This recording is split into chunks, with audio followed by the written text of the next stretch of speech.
હું તો અનેક વાર કહેતી આવી છું. એમણે એ પણ વાતો કરી કે દીકરી આવે તો આમ કહેજો ને, દીકરો દીકરી છે દીકરા સમાન છે ને. જ્યાં સુધી તમે દીકરીને દીકરા સમાન ગણશો ને ત્યાં સુધી તમે દીકરીના અસ્તિત્વને નકારો જ છો. જે દિવસે તમે દીકરી એટલે દીકરી એટલું ન કહી શકો, ભલે ને જલેબી આપો. અને આ તો તાળીઓ છે ને કોકના ઘરે આવતી હોય ને દીકરી તો પડે. પોતાના ઘરે સમાચાર આવે ને તો 3 દિવસ મોબાઈલ ઓપન કરવાની ઈચ્છા ન થાય. આજે 2023માં એવા કેટલાય ઘરો છે કે જેમને પિયરમાં ખબર પડે કે મારી પત્ની પિયરમાં છે ને દીકરી આવી છે તો લેવા સુધા નથી જતા, હાલ્યા આવજો બસમાં. જો આટલી બધી સ્ત્રીઓની સમાનતાની આપણે વાતો કરતા હોઈએ, સ્ત્રીના મહાનતાની વાતો કરતા હોઈએ, આપણે સ્વીકારી લેતા હોય તો આ દેશમાં આજે ભ્રૂણ હત્યાઓ ન થવી જોઈએ. અને બીજું, પાંચિકા રમતી હતી. હવે તો કેન્ડી ક્રશ રમીએ છીએ. પાંચિકા ક્યાં રમવા આમાં?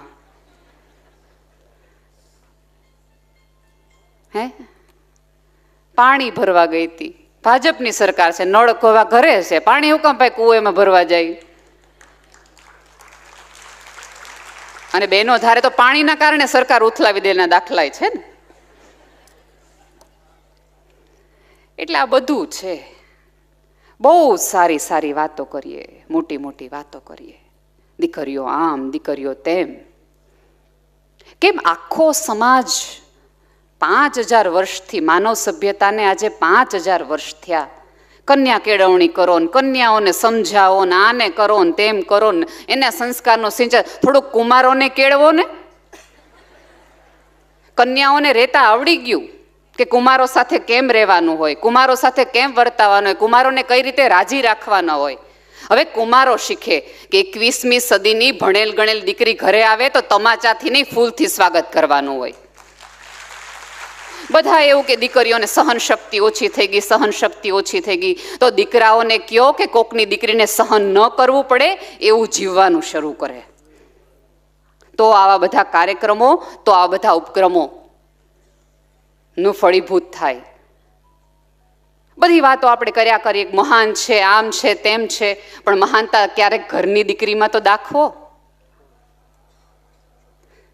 બીજું કાંઈ ન કરીએ તો હું તો એટલું કહું છે, ગાળ બોલો ને ત્યારે સ્ત્રીને બાકાત રાખો, એટલું તો કરો. અને બાઈના બદલે સ્ત્રી બોલવાનું શરૂ કરો. સભ્ય સમાજમાં પરિવર્તિત થઈ રહ્યા છીએ આપણે બધા. એ વખતે એ કોઈ વિચાર નથી આવતો. અહીંયા બેઠેલી તમામ દીકરીઓને એક નમ્ર વિનંતી છે કે જગતની કોઈ પણ સત્તા તમારી વચ્ચે આવે, આડે આવે, ઊભે આવે, તમારું ભણવાનું ન મૂકતા. સ્ત્રીની સ્વતંત્રતા માત્ર ને માત્ર આર્થિક સ્વતંત્રતા સાથે જ જોડાયેલી છે, અને આર્થિક સ્વતંત્રતા માત્ર શિક્ષણથી જ મળે છે. આજે પણ આ સમાજમાંથી લઈ દરેક સમાજમાં એક તકલીફ છે કે 10મા ધોરણમાં દીકરી આવી જાય અને જો તમારે ટ્યુશન ભરવું પડે તો દીકરીને ભણાવો એને ખર્ચો ગણાય અને દીકરાને ભણાવો એને ઇન્વેસ્ટમેન્ટ ગણાય. આ જ ભાષા આપણે 2023માં વાપરીએ છીએ.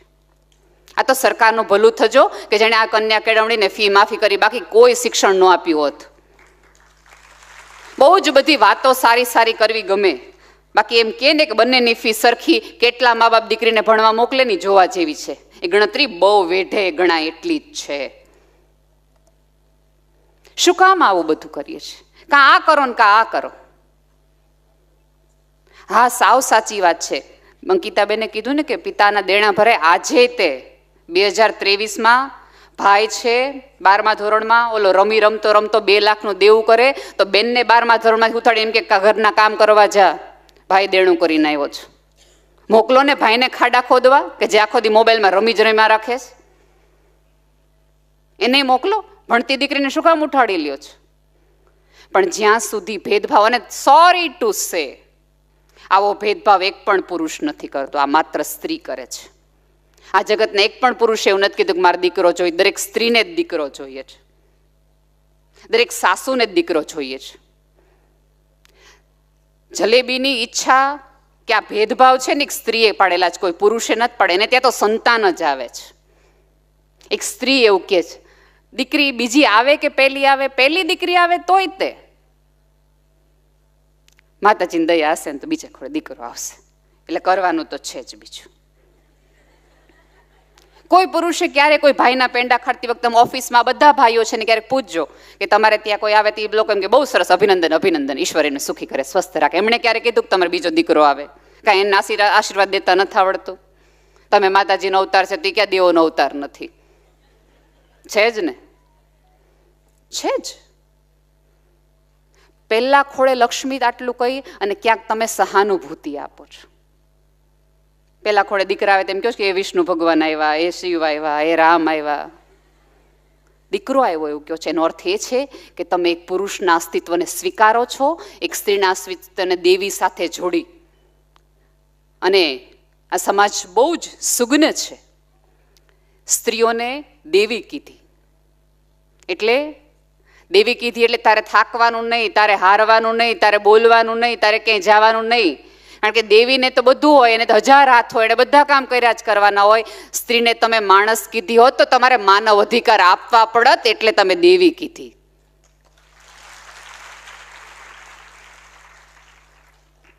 અહીંયા બેઠેલી તમામ દીકરીઓને વિનંતી કે અમારા જેવા ગમે એવા વક્તા આવે, અમે તમને જગાડીએ ને ત્યારે જાગવાનું બંધ કરો. જાગવાનું તમારી અંદરથી રાખો.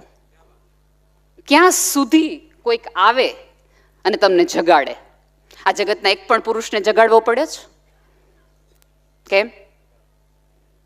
આપણે બધા અરીસો જોઈએ છીએ અને ભાઈઓ ભવિષ્ય જોવે છે, એટલા માટે આગળ છે. આમણે કોઈએ આ પ્રસંગમાં બહાર નીકળતી વખતે ક્યારેય વિચાર્યું નથી આમાંના ભાઈઓથી કે અમે શું પહેરશું. એ આવી ગયા કે મારે શું બોલવાનું, શું કરવાનું. આપણે હજી પણ 21મી સદીમાં હું કેવી લાગુ છું એથી જ મારે શરૂઆત કરીએ છીએ. અહીંયા બેઠેલી દરેક મમ્મીઓને વિનંતી છે કે દીકરીઓને આપણે એટલું સમજાવીએ કે એના વાળ સીધા નહીં હોય ને તો ચાલશે, પણ એને સીધે રસ્તે ચાલતા આવડવું જોઈએ. એના ચહેરા ઉપર એકાદ ખીલ હશે તો ચાલશે, પણ એના મનની અંદર કોઈ એવી ખીલ કે ગાંઠ ન હોય કે જેને બહાર નીકળતી વખતે એની જાત એને રોકે.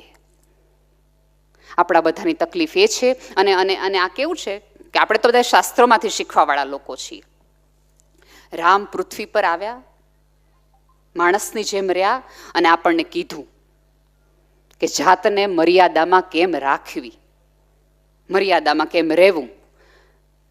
પછી એમ થયું કે માનવ સભ્યતા ખાસ આ સંદેશો ન સાંભળી શકી, ન પાળી શકી, એટલે કૃષ્ણ અવતારમાં આવ્યા અને એમાં એણે એમ શીખવું કે સામેવાળાને મર્યાદામાં કેમ રાખવું, રહેવું નહીં, સામેવાળાને રાખવું. દીકરીઓને આપણે આટલું શીખવીએ કે મર્યાદામાં કેમ રાખવું, અને દીકરાઓને એમ રાખવાનું કે તારે મર્યાદામાં રહેવાનું કેમ. પેરેલલ કરાવડાવો તો જ સમાજ આગળ વધી શકે. માત્ર રાહુ કેતુનો સમાજ ન હોય. ઈશ્વરે જો પેરેલલ સ્ત્રી અને પુરુષની આખી રચના કરી હોય એનો અર્થ એ છે કે બંનેની જરૂર એટલી છે. શિવ અને શક્તિ આપણે ત્યાં છે. શિવમાંથી રસવાઈ લઈ લ્યો ને તેને શવ કહેવાય, જેને મૃતદેહ કહેવાય. એનો અર્થ એ છે કે સ્ત્રી, દીકરી, તમે જે કહો એ સંસ્કૃતિની, સમાજની, પરિવારની એક વાહક છે, જોડતી કડી છે. આ અહીંયા બધા બેઠેલા કેટલા બધા મહાનુભાવો છે, એણે અનેક સભાઓ જોઈ હશે. આ દીકરીઓ છે ને એટલે આટલી શાંતિ છે. તમે 9 વાગ્યાનો કાર્યક્રમ 11 વાગે એટલે શરૂ કરી શકો કે દીકરીઓ છે. દીકરા હોત તો 3 સીટી, 3 જણા ચા સાહેબ જાઓ આવું, તમે 4 જણા રાખવા પડે આ લોકો બેસાડવા માટે. આ દીકરીઓ છે કે જેને એકવાર કીધું હોય કે આટલા વાગે. ઉપરવાળાએ ક્યાંક ને ક્યાંક સ્ત્રીની અંદર એટલી સહન શક્તિ, એટલી સ્ટ્રેચેબિલિટી મૂકી છે કે આટલું શરીર છે એ આટલું. આપણે ત્યાં તો ગર્ભની પરંપરા છે. ગર્ભો છે એ સ્ત્રીનો ગર્ભ છે. આ 9 મહિના અને 9 દિવસ પેરેલલ ઘટના છે. બહાર આવતું નૂર છે, પ્રકાશ આવતો નૂર છે, એ સ્ત્રીની અંદરથી આવતો એક બાળક છે કે જે પુરુષ છે કે ના તો સ્ત્રી, એ બાળક છે. સૌથી પ્રથમ પહેલા તો અહીંયા બેઠેલા તમામ મા બાપને 1 થી 5 વર્ષ સુધી એને બાળકની જેમ ઉછરો કે તું મારું સંતાન છો, બિનશરતી પ્રેમ. અને બીજું, અત્યારે જે મોટામાં મોટી તકલીફો છે, જે દીકરીઓનીમાં એવું થાય કે 4 દીકરીઓ ભૂલ કરે અને 24 દીકરીઓને સજા મળે. એક દીકરીનું તમે છાપામાં વાંચો કે ફલાણી ફલાણી છોકરી આ કર્યું, એટલે આજથી તમે દીકરીને એમ કીધું ભણવાનું બંધ, કોલેજ બંધ, વાળ કોરા રાખવાનું બંધ, જીન્સ પહેરવાનું બંધ. 4 દીકરીઓના હિસાબે તમે આવું કરો તો 24 દીકરીઓ ડોક્ટર બને છે, એન્જિનિયર બને, ત્યારે તમને કંઈ થતું જ નથી. થવું તો ત્યારેય જોઈએ.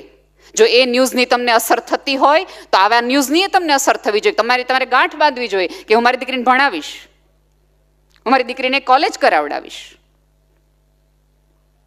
આપણે હંમેશા સુખી પરિવારો ગોતીએ, આ અલગ અલગ અલગ અલગ અલગ રીતે.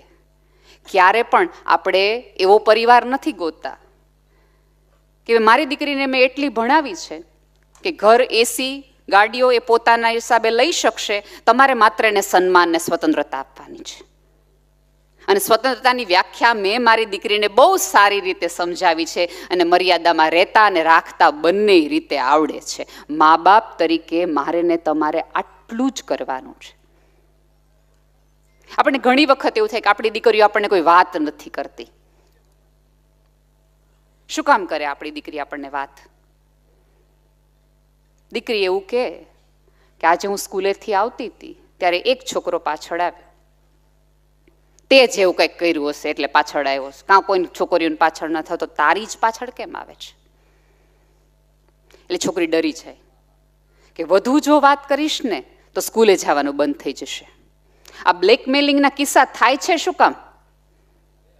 એક જ કારણે, એક જ વાતે કે તારા ઘરે અમે કહી દેશું. ઘરના વાળા કેમ એટલી શ્રદ્ધા દીકરીને નથી આપી શકતા કે ગમે એવું ખોટું, ગમે એવી ભૂલ થાય તો પહેલી વહેલી તું આવીને અમને કહેજે કે શું થયું, તો અમે તારી માટે લડી શકશું. મા બાપ તરીકે દીકરીમાં એવી શ્રદ્ધા રોપો કે આ જગતનો એક પણ રાક્ષસ તારી આજુબાજુ હોય ને તો ડર્યા વગર અમને પહેલા કહેજે. કરાટે શીખવાડો ને એના પેલા કરે જેટલું શીખવાડો કે તમને કહી શકે, તમારી અંદર એ ખુલી શકે, આવીને વાત રજૂ કરી શકે. પણ આપણે પહેલેથી રજૂઆત જ એવી રીતે કરી હોય કે દીકરીઓ એકમાંથી બીજી ભૂલ, બીજામાંથી ત્રીજી, ત્રીજામાંથી ચોથી ભૂલ તરફ જતી જાય. કારણ કે આપણને ખબર છે, મમ્મીએ તરત કહી દીધું છે કે અમને જો ખબર પડી કાલ સવારે તે આવું કર્યું છે તો તારું ભણવાનું બંધ, તારા પગ ભાંગી નાખશું, આ કરી નાખશું, તે કરી નાખશું. અને જો સમયની ભૂલ તો દરેકે કરી હોય. આ પેઢીની તકલીફ એ છે કે બહાર આવે છે. એક વખત એક હથોડી અને લોખંડની હથોડી અને ચાવી બે પડ્યા હતા બાજુ બાજુમાં. એ બે વચ્ચે સંવાદ ચાલી રહ્યો હતો. હથોડી કે તને શું લાગે છે, આપણા બેમાંથી કોનું મહત્વ આમ જાજુ લાગે તને? એ ઓલી ચાવી નાની હતી. એ કે સવાલ જ નથી ને, તમારું જોઈને તમારું વજન જોવો, તમારું કદ જોવો, તમારું કામ જોવો, એક ધડાકે તમે બે ભાગ કરી નાખો, એટલું તમે બધું. અને અમે તો નાના એવા માણા રહ્યા કે અમારી શું ગજુ હોય. એ કે નાના પણ વાત તો કે ભલે ગમે એટલું હોય પણ જરૂર તારી બહુ પડે છે. હથોડી એવું ચાવીને કીધું. એ કે તું જો ને, જ્યારે પણ કોઈ પણ તાળું તોડવાનું હોય ને તો કેટલાય ઘા મારીએ, કેટલાય ઘા મારીએ, કેટલાય ઘા મારીએ, પછી તૂટે. અને તું એક ડાબેથી જમણો કરો એટલે ખુલી જાય. વિવેકી સ્ત્રી કહેવાય એવી ચાવીએ હથોડીને બહુ વિવેકથી બે હાથ જોડીને કીધું કે તમે છે ને ઉપરથી ઘા મારો છે એટલે તૂટતું નથી, હું અંદરથી ખોલું છું એટલે તરત દળ દઈને ખુલી જાય છે.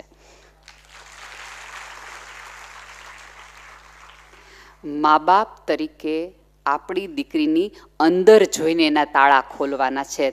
મેણાના ટોણાના ઘાવ મારી મારીને ખોલશો તો એ તૂટી જશે પણ ખુલશે નહીં. કેમ નાની ઉંમરી દીકરીઓ છે એને આત્મહત્યા કરવી પડે છે, અથવા તો આપણને દેખીતી રીતે લાગે કે આ પાત્ર ખોટું છે, ખરાબ છે, તોય એ પાત્રને ત્યાં એટલા માટે જવું પડે છે કારણ કે આપણે હથોડીના ઘાથીને ખોલવાનો પ્રયાસ કર્યો છે. ક્યારેક ચાવીની રીતે એની અંદર જઈને ખોલવાનો પ્રયાસ કર્યો હોત તો એ કહેત કે મમ્મી નથી ગમે એવું આ, પણ આમાંથી નીકળવાનો મને રસ્તો બતાવો. તમારા સંતાનોને એટલી શ્રદ્ધા આપો. અત્યારે અહીંથી વરસાદ પડે અને તમારા બધાના કપડાં મેલા થાય તો તમે કોકના ઘરે જાઓ કે પોતાના ઘરે જાઓ? પોતાના ઘરે જઈએ ને આપણે. પાડોશીને એમ કહીએ કે વરસાદ આવ્યો છે ને મારા સફેદ કપડાં થોડાક મેલા થઈ ગયા, મારા ઘરે કેમ જાઓ, એટલે મને તમારા ઘરે આવવા દો ને, ન કહીએ. એવી જ રીતે સંતાનોને સમજાવો કે જગતના ગમે એવા દાગ થાય, ગમે એવા કપડાં મેલા થાય, ગમે એવા ચારિત્રના દાગ થાય, ગામ પાસેની ઘરે આવજે, આ ઘરના એક જ દરવાજા છે જે અંદર ખુલે તારી માટે. એવી શ્રદ્ધા દીકરીઓને આપો તો દીકરીઓને પણ ભણવું જ છે, એને આગળ વધવું છે. અને તમામ દીકરીઓને વિનંતી છે કે તમારા ઉપર કવિતા લખે એવા પુરુષ સાથે નહીં, એવા છોકરા સાથે નહીં, પણ તમને કવિતા જેવું જીવવા દે ને એવાની પસંદગી કરજો. કવિતાઓ તો ગુલઝારની ગમે એમ ફોરવર્ડ લખી નખાય, નીચેથી નામ કાઢી નખાય. કવિતા દેવું જીવવા માટે બહુ બધું થાય. અને એવો પ્રેમ ક્યારેય ન કરવો, એવો પ્રેમ ક્યારેય ન કરવો કે તમારી શ્રદ્ધાના 1000 ટુકડાઓ થાય.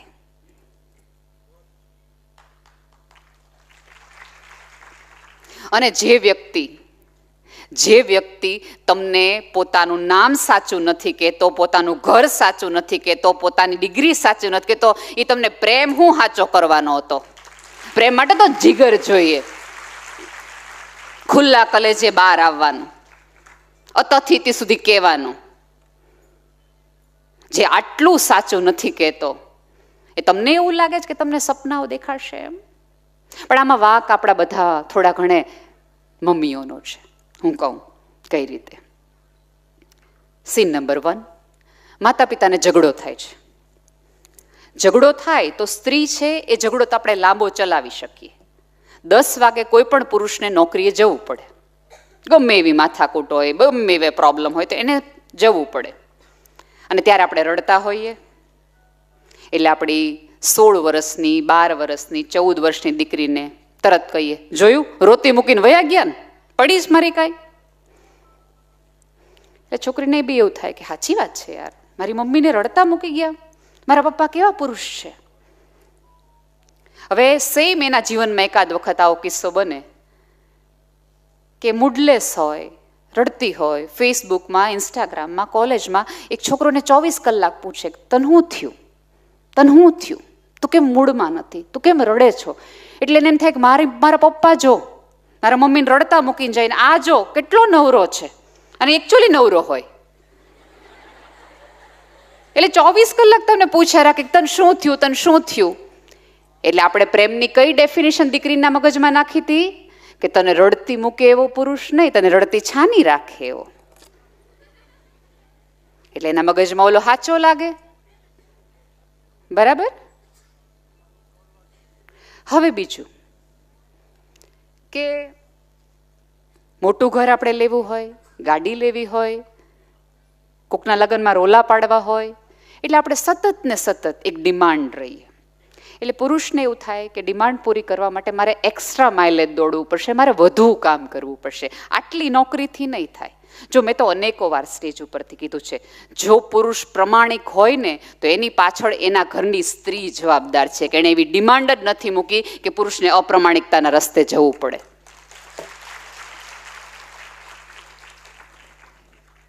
એટલે પુરુષ છે એક્સ્ટ્રા કામ કરે, અહીંયા જઈને ઓલું કરે ને આ કરે, નોકરી સિવાય. હવે આ બધું જોવા માટે એણે શેની કુરબાની આપવાની? સમયની. એટલે ઘરે મોડો આવે, રવિવારે ઘરે ન રહીએ. પછી ત્યારે આપણે શું કહીએ? 365 દિવસમાં એકવાર તાર પપ્પા ઘરે ન હોય, તું આટલી બીમાર હતી ને તો મારે તને લઈ જવી પડે, કોઈ પણ પ્રસંગમાં હારે ન આવે તાર પપ્પા. હવે આપણે એ ન કીધું હોય કે આપણે ઓલું 3 બેડરૂમ હોલનો રસોડાનો ફ્લેટ જોઈએ એવા ચી લેવું છે એટલે પપ્પા હાજર નથી રહેતા. એટલે એના પ્રેમના ડેફિનેશનમાં એક વાક્ય પાછું આવે કે સમય આપે એ પ્રેમ સાચો. અને ઓલા 24 કલાક નવરા હોય, 24 કલાકના સમય આપે. એટલે એને એમ થાય કે જોયું મારા પપ્પાએ કોઈ દિવસ મારા મમ્મીને સમય નથી આપ્યો, આ જો હજી મને આટલો મળ્યો નથી, હજી તો મારા લગ્ન નથી થયા તો મને કેટલો સમય આપે છે, ચાલો લગ્ન કરી લ્યો. ક્યાંય મમ્મીઓ એવું સમજાવતી નથી. રડ્યા પછી, ઝઘડાઓ શાંત થયા પછી આ સમાજની મોટામાં મોટી તકલીફ એ છે કે ઝઘડાઓ છે એ હોલમાં થાય છે ને પ્રેમ બેડરૂમમાં થાય છે. એટલે મમ્મી છોકરાઓને સતત એવું લાગે છે કે મારા મમ્મી પપ્પા ઝઘડવા હાટું જ બોલે છે, એની પાસે સાચા સંબંધોનો, સાચા પ્રેમના ઉદાહરણો જ નથી, એટલે હંમેશા ખોટા રસ્તે જાય છે.